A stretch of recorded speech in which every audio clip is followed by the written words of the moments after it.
Good morning everybody. कल अपन ने जो आपके प्रेजेंटेशन है उसके बारे में स्टडी की थी, तो वो फ्लोवर से रिगार्डिंग है, वो लास्ट आपका टॉपिक था। आज अपन है वो फ्लोरल फॉर्मूला कैसे लिखा जाता है।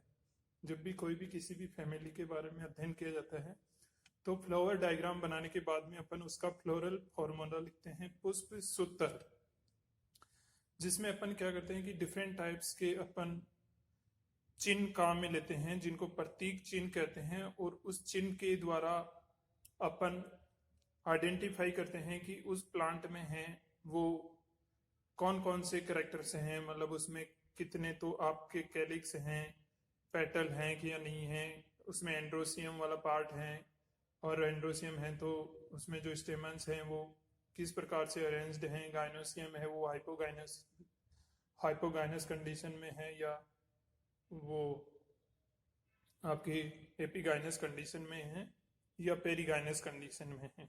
तो यहाँ पे कुछ जो आपको चिन्ह हैं वो शोध किए गए हैं जो फ्लावर फॉर्मूला लिखते टाइम में अपन यूज लेते हैं। तो जैसे मान लीजिए कि कोई प्लांट है और उसमें जो फ्लावर हैं उसमें फ्लावर में अगर ब्रैक्टियोल्स प्रेजेंट हैं, सह पत्रिकाएं, तो अपन फ्लावर फॉर्मूले में लिखते हैं BRL। इसका मतलब है कि फ्लावर है वो उसमें सह पत्रिकाएं प्रेजेंट हैं और वो ब्रैक्टियोलेटेड फ्लावर हैं।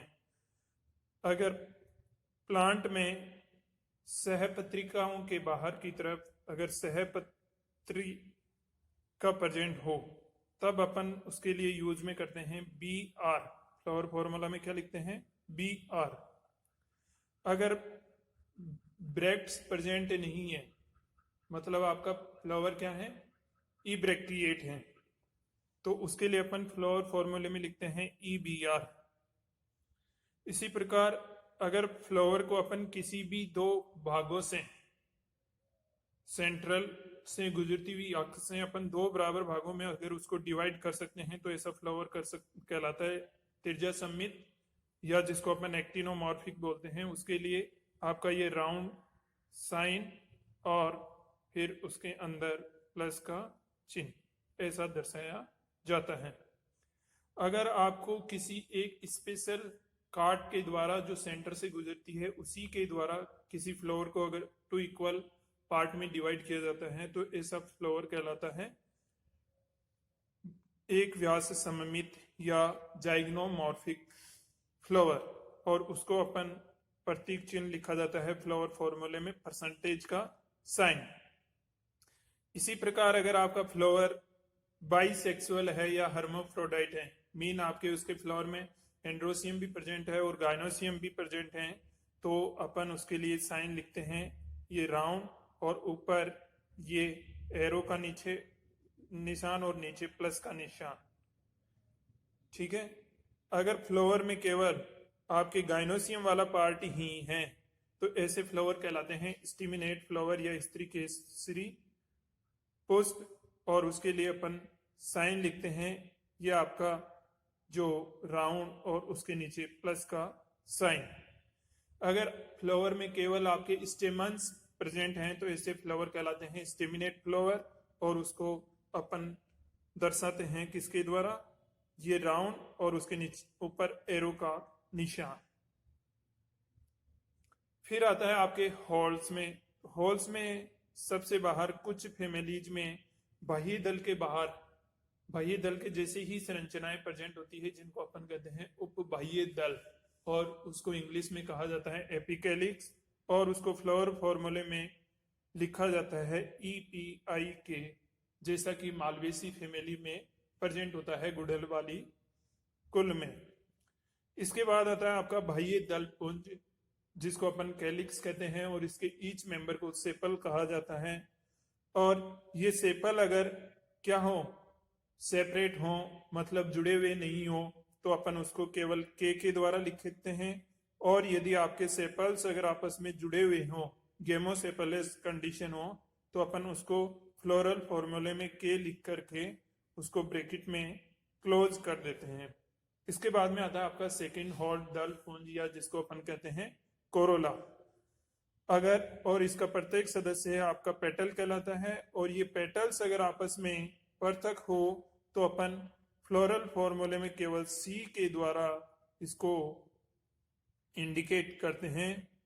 अगर पेटल्स आपस में जुड़े हुए हो, गेमोपेटलस कंडीशन हो, तो अपन फ्लावर फॉर्मूले में उसको सी द्वारा सी लिख के और उसको ब्रैकेट में क्लोज कर देते हैं, तो ये कंडीशन कहलाती है आपकी गेमोपेटलस। फिर आता है आपका थर्ड हॉर्न, एंड्रोसियम, या जिसको अपन पोमंग कहते हैं। अब यदि अगर इस पोमंग में पाए जाने वाले अगर स्टेमन्स क्या हो, पृथक हो, पॉलीस्टेमन्स कंडीशन हो, और वो आपस में अलग अलग हो, तो केवल अपन ए के द्वारा उसको इंडिकेट करते हैं। और यदि स्टेमन्स आपस में जुड़े हुए हों तो अपन ए लिख के उसको ब्रैकेट में क्लोज कर देते हैं। ऐसी कंडीशन में आपके क्या होते हैं कि पुंकेसर आपस में जुड़े हुए होते हैं। फिर आता है आपका, कभी कभी क्या होता है कि एंड्रोसियम है, उसमें स्टेमन्स होते हैं, वो कभी क्या होते हैं कि दलों के साथ में जुड़े हुए होते हैं, कभी जायांग के साथ में जुड़े हुए हों।